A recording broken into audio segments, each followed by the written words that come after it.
എന്താണ് സക്സസ് എന്ന് ചോദിച്ചു കഴിഞ്ഞാൽ ഏറ്റവും എളുപ്പത്തിൽ പറഞ്ഞാൽ കുറെ പൈസ ഉണ്ടാക്കലല്ല, മറിച്ച് ഞാൻ എന്ത് തന്നെ ജോലി ചെയ്തു കഴിഞ്ഞാലും അവസാനം രാത്രി വന്നിട്ട് സമാധാനത്തിൽ കിടന്നുറങ്ങുന്നുണ്ടെങ്കിൽ അതിന്റെ പേരാണ് സക്സസ്. ഈ ആളുകൾ മുഴുവനും ഒരാളെ അനുകരിക്കുന്ന തിരക്കിലാണ്. ഒരാൾ ചെയ്യണ കാര്യം എന്താണോ അതിന്റെ പിന്നാലെ പോയിട്ട് അത് സക്സസ് ആണെന്ന് വിചാരിക്കുന്ന ഒരു തിരക്കിലാണ് മനുഷ്യന്മാർ മുഴുവനും. ഇപ്പൊ ഒരാൾ ഡോക്ടർ ആയി കഴിഞ്ഞാൽ സക്സസ് ആണെന്ന് വിചാരിച്ച് എല്ലാവരും ഡോക്ടർ ആവാൻ പോവാ. ഒരാൾ ഇന്ന കാര്യത്തിൽ കുറച്ച് പൈസ ഉണ്ടായി കഴിഞ്ഞാൽ അത് സക്സസ് ആണെന്ന് വിചാരിച്ച് അതിന്റെ പിന്നാലെ പോവാ. ഇങ്ങനെ സക്സസിന്റെ വിചാരം ആളുകൾ എല്ലാവർക്കും ഒന്നാണെന്ന് വിചാരിച്ചിട്ട് എല്ലാവരും ഇങ്ങനെ ഒന്നിന്റെ പിന്നാലെ പോവാ. ഒരിക്കലും ഒരു ഗുരുവിന്റെ അടുത്തൊരു ശിഷ്യൻ വന്ന് ചോദിക്കുന്നുണ്ട്, ജീവിതം എന്ന പരീക്ഷയിൽ എന്താണ് കൂടുതൽ ആളുകളും പരാജയപ്പെടാൻ കാരണം? അപ്പൊ ഗുരു പറയുന്ന മനോഹരമായ ഒരു മറുപടി ഉണ്ട്.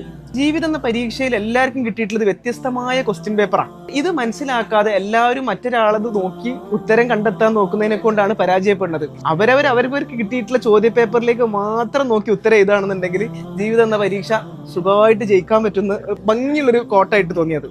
കാരണം ആളുകൾ അനുകരിക്കുന്നതിന് പകരം എനിക്ക് കിട്ടിയത് എന്താണ്, എന്റെ സക്സസ് എന്താണെന്ന് ഞാൻ സ്വയം മനസ്സിലാക്കി, ഞാൻ എന്നെ എവിടെയൊക്കെ മെച്ചപ്പെടുത്തണം, ഞാൻ എന്നെ എങ്ങനെയൊക്കെയാണ് ഡിസൈൻ ചെയ്യേണ്ടതെന്നുള്ളത് ഞാൻ എന്നിലേക്ക് മാത്രം ഫോക്കസ് ചെയ്യുന്നിടത്താണ് നമ്മൾ സക്സസ് എടുക്കുന്നത്. മറ്റവനെ നോക്കുന്ന തിരക്കിൽ നമ്മൾ ഇങ്ങനെ എത്ര കാലം ഓടുന്നുവോ അത്രത്തോളം നമുക്ക് സക്സസ് എന്ന് പറഞ്ഞ സംഗതിയിലേക്ക് എത്താൻ പറ്റില്ല. നമ്മൾ ചിലപ്പോൾ ഓനെ പോലെ ആവുമായിരിക്കും, അത് സക്സസ് ആയിട്ട് മാറാൻ പറ്റില്ല. എന്താണ് സക്സസ് എന്ന് ചോദിച്ചു കഴിഞ്ഞാൽ ഏറ്റവും എളുപ്പത്തിൽ പറഞ്ഞാൽ കുറെ പൈസ ഉണ്ടാക്കലല്ല, മറിച്ച് ഞാൻ എന്ത് തന്നെ ജോലി ചെയ്തു കഴിഞ്ഞാലും അവസാനം രാത്രി വന്നിട്ട് സമാധാനത്തിൽ കിടന്നുറങ്ങുന്നുണ്ടെങ്കിൽ അതിന്റെ പേരാണ് സക്സസ്.